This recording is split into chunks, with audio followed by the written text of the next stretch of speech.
O nosso assunto de hoje é o caso das joias, que abriu uma fissura, né? Um ruído entre o ex-presidente Jair Bolsonaro, militares e o próprio partido do presidente.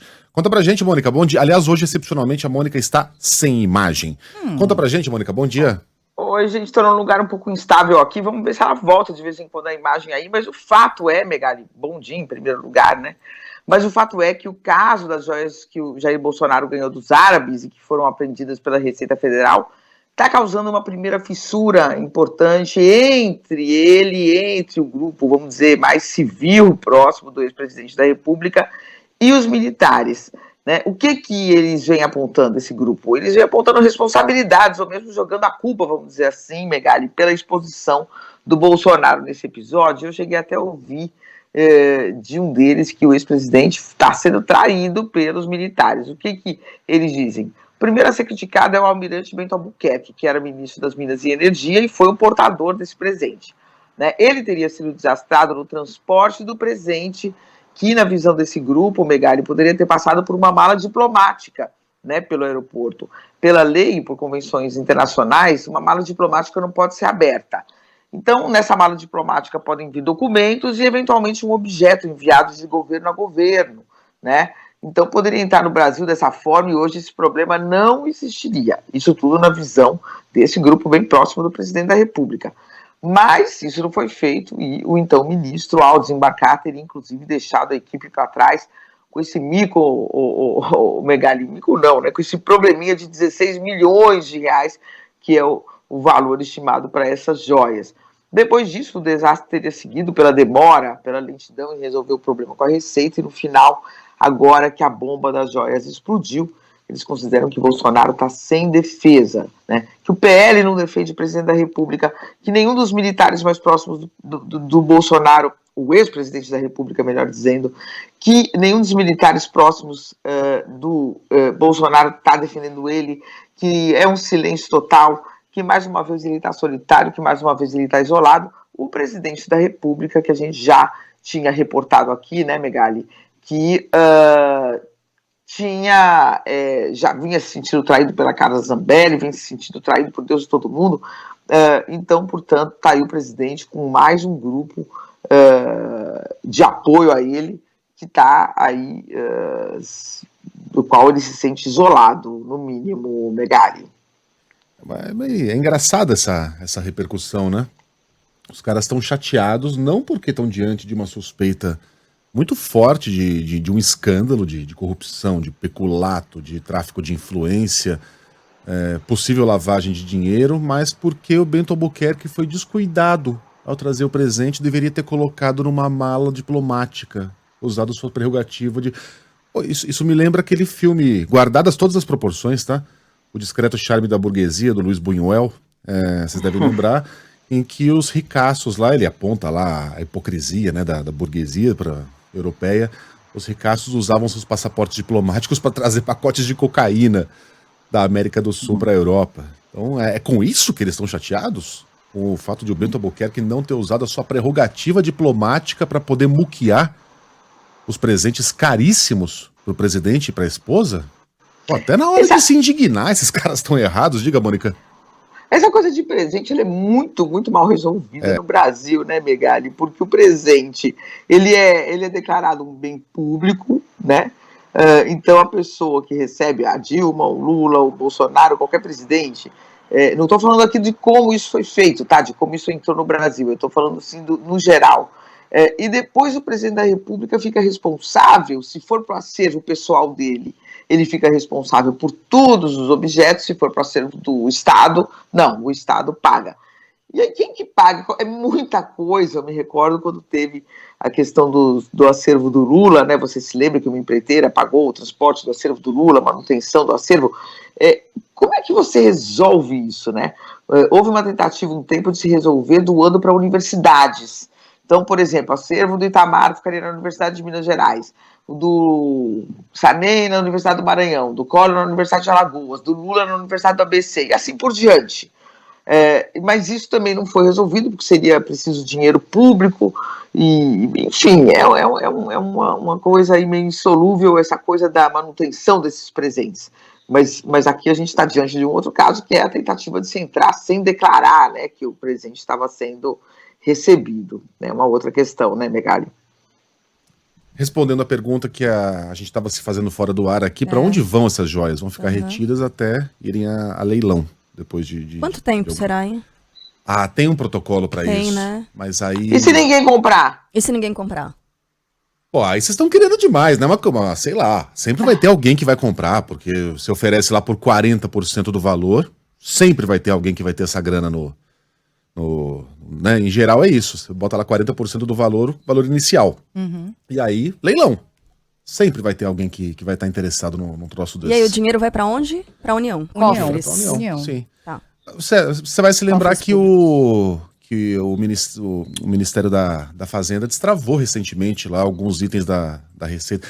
Os caras trazem tênis contrabandeado, trazem não sei o que lá contrabandeado. São equipamentos que estavam sendo necessários lá no litoral norte. A Fazenda conseguiu destravar o envio de alguns desses materiais, obviamente não joias do sultão da Arábia Saudita, mas itens necessários. Enfim, ficam lá. Por enquanto eu vou ficar... Tá interessada, Carinha?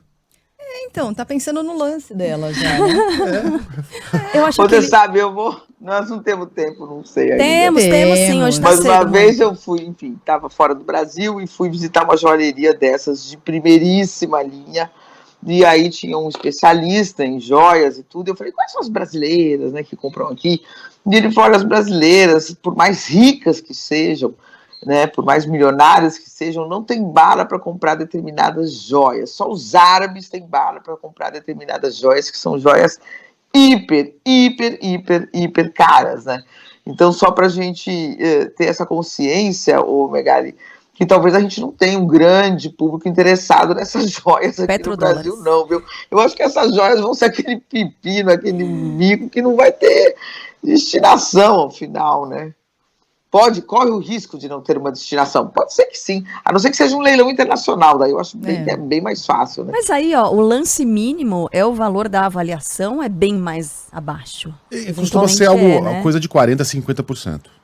Coloca um valor lá embaixo, mas é o lance mínimo, né? Ainda assim, sim, nossa, aí, 8 agora milhões vai, foram um colar, um anel e não sei o que, brincos. Mas aí o céu é o limite, né? Se for rolando lance, se os caras acharem que tem um valor histórico por ter aparecido no jornal, em ex-presidente envolvido, tem gente que dá valor pra esses troços aí. Agora, esse mundo do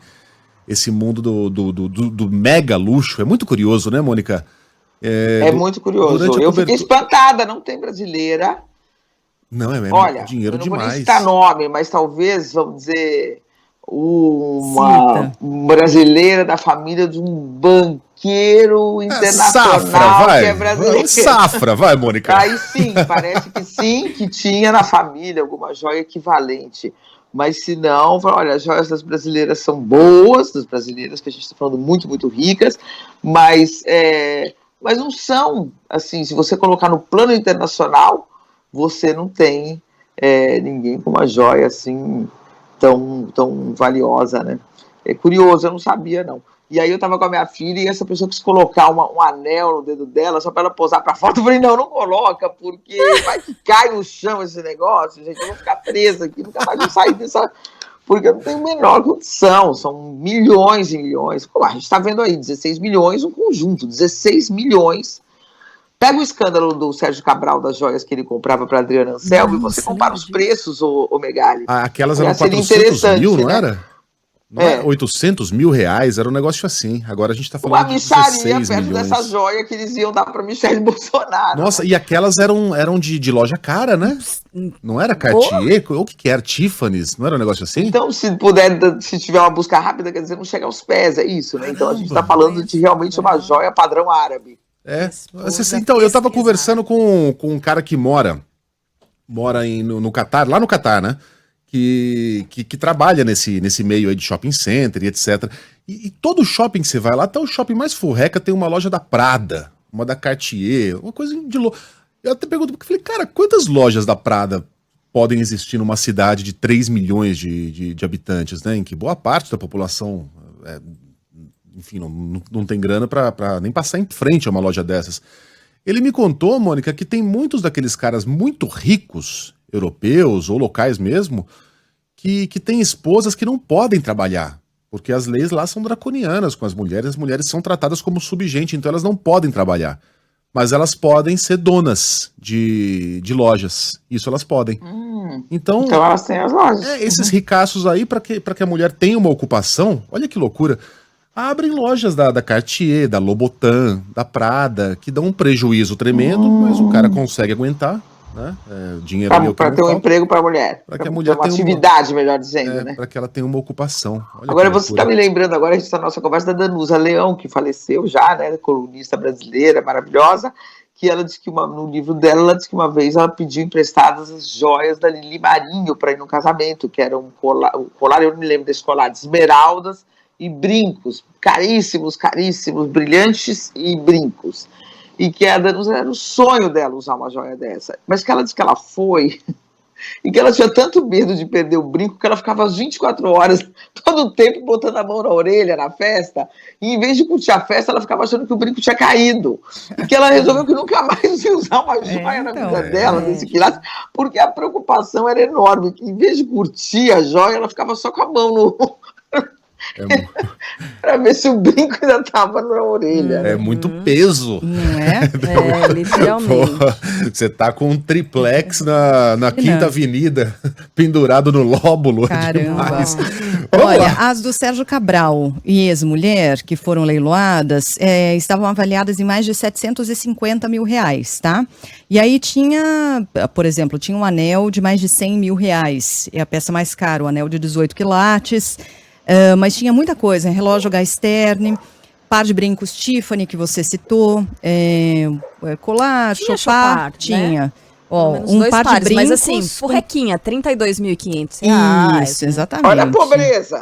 Pobre. Gente, olha a pobreza perto das joias de 16 milhões de reais. Isso é o que diferencia é a pedra.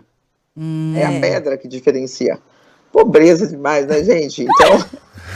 Você acha que alguém, nem o Sérgio Cabral teria como, naquela época, comprar essas joias de 16 milhões? Então eu tô achando que essas joias, gente, vão ficar ali na gavetinha da Receita mesmo. Um bicão, ou um cavalão, né?